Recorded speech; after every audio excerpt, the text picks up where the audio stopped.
Hello, আসসালামু আলাইকুম সবাইকে।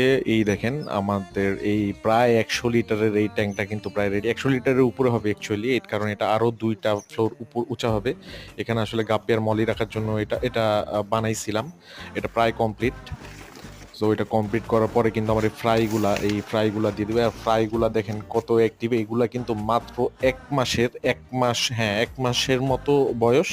অ্যান্ড এগুলা কত বড় হইছে, কত অ্যাক্টিভ, অ্যান্ড খাবারও কিন্তু ঠিকমতো দেই নাই উইন্টারে।